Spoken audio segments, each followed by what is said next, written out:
you've been covering a college football game for a long time. The metrics that are used by the committee Great question. Because here's the thing. This is why I bring it up, G, is because what I've heard about TCU is one of the big knocks is early game control. They're not winning early enough or not winning by enough points early in football games to convince folks that their undefeated record is I mean, what kind of bullshit is that? Like, George, you've been covering it for a long time, bro. What is your thoughts on, are we making it too difficult? Are the metrics silly? Should it be simplified? What's your thoughts? Well, our producer, Trevor Valise, just said that the committee, their official deal there was TCU lets teams hang around. That's all bullshit. If that's the case, Clemson's ranked 12th. I mean, not to keep knocking Clemson, and I love the town and the school and all the rest of that stuff, but they don't have any definitive ice cold knockouts either. I think it's all bullshit. When you watched Ohio State and Michigan, they had one common opponent. Michigan knocked Penn State out early and stayed on them, and there was no drama. Like Coach said, Penn State pressed Ohio State. They woke up late, came back, roaring back, got them. And yet neither team, Ohio State played an early Notre Dame team, but neither team has really been tested with an equal opposite. Ohio State sits 2, Michigan sitting just outside. Tennessee, they give him the resume and the eyeball test. That, to me, makes sense. Georgia, I mean, if you really wanted to press Georgia, nobody does. They're the reigning champs, and they've sustained an awful lot. But week in, week out, they haven't been a number 1 or number 2 team really all year. They haven't been like an unquestioned, like Mike Tyson. They've had some Mike Tyson to them, but sneaking out of Missouri like that, that doesn't sound, incredibly vicious either. I don't really understand what they're doing. And to your other point, though, Clint, I do flip on the opposite side. Alabama, they lost to Tennessee, which Tennessee would beat everybody in the Big 12, including TCU. And they lost to Tennessee at Tennessee by a field goal that expired to get out of there by a point. So I'm okay with Bama sitting in front of Tennessee or in front of TCU or vice versa. Because if I'm Alabama, I'm pointing to the number 1 team in the country. That's the only guys that got us. If they didn't play Tennessee for 2 more weeks, Alabama could very well be 1. I mean, if this, that, and the other, but I'm just simply saying. But for TCU, if my aunt had said, it'd be my uncle. I mean, it ain't. I feel you, but it still matters because you talked about the metrics. At some point, they're going to circle back to the eyeball test. Herb Street said that to me year in and year out. Andy Staples just told us that a couple of weeks ago. They're going to get back around to the eyeball test in the event that some of these undefeated conference champs don't make it out of there undefeated. It is going to swing back to the eyeball test, and a lot of this stuff is going to iron itself out.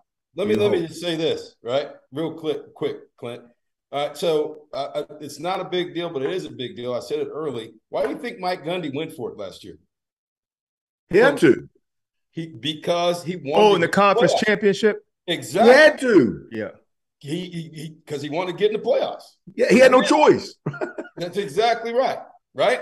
So that tells you all you need to know. Just like George said, at a certain point, it's the eyeball test, right? At the end. But right now, based on resumes, we can argue all this all we want. It's going to play out, right? It's going to play out because where TCU is, they're in striking distance, and they can handle. If they were 10, all right, or something like that, they would have a problem. But at 7, with the people ahead of them having to play, they're within reaching. Yes. Yeah, having to play, because I've seen it. The TCU team of years ago, right, that got to 5, right, was a good football team, right? But they couldn't get there because at this point of the year, they're 10, 11, right? Those teams right now, based on who's in the top 6, have to play real games ahead of them. Ohio State or Michigan's going to have a loss, right? There's no way to look around that. Tennessee, if they run the table, they're still the best. Georgia, right, all that stuff.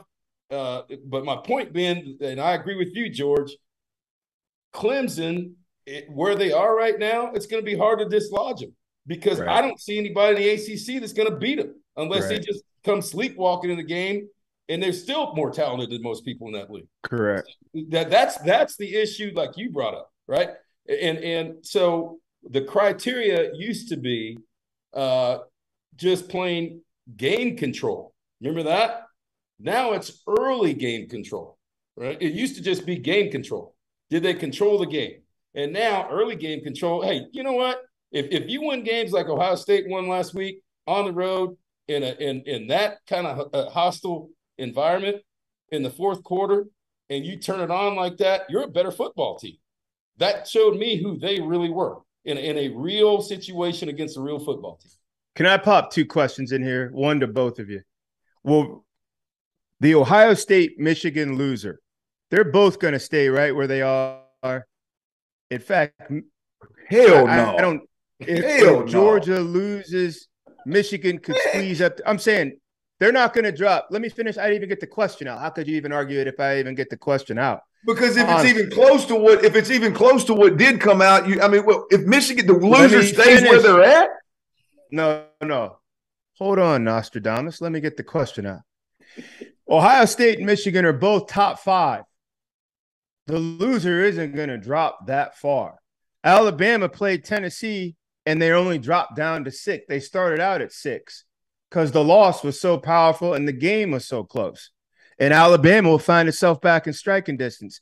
And toward the end of the year, a close game, say that Michigan-Ohio State game comes down to that field goal, and there's some carnage, the loser's not going to drop that far. So that already tells me if I'm one of those two buildings, I'm going to be all right. Just keep the whole thing is within our control, even no matter how the rivalry game goes.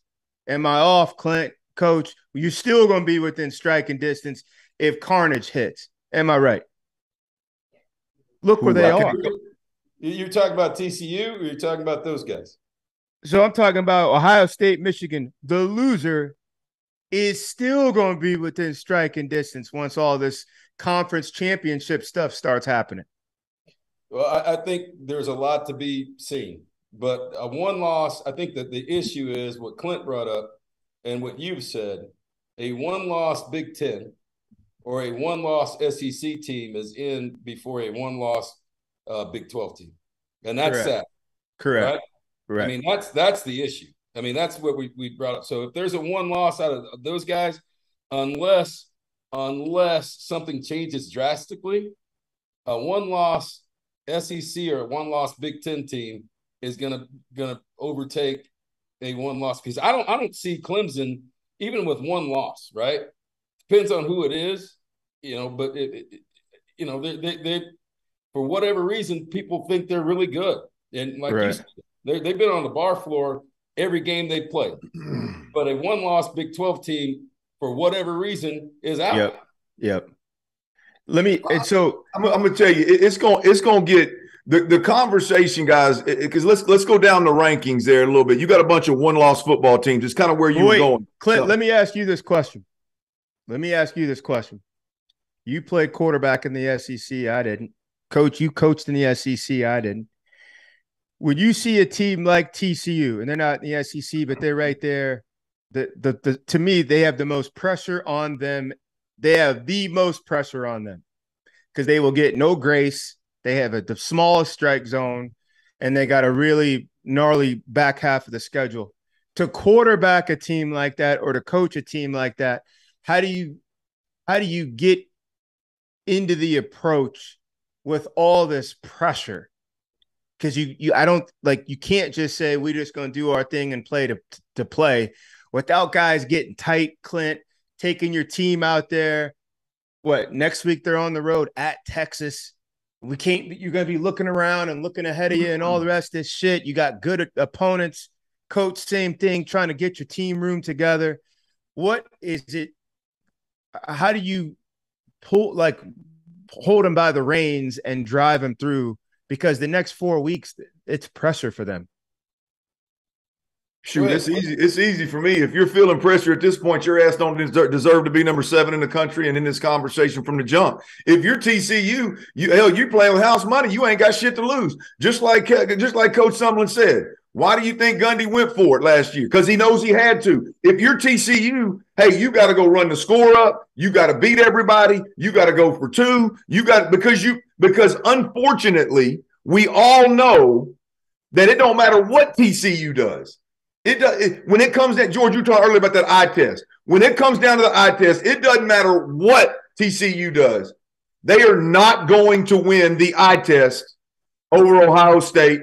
No matter how bogus the shit is, they are not going to win the eye test over a Big Ten team like Ohio State or a Michigan or even an Oregon or a USC. That's true. They're going. They wouldn't even win the eye test. Hell, they're losing the eye test right now over Clemson.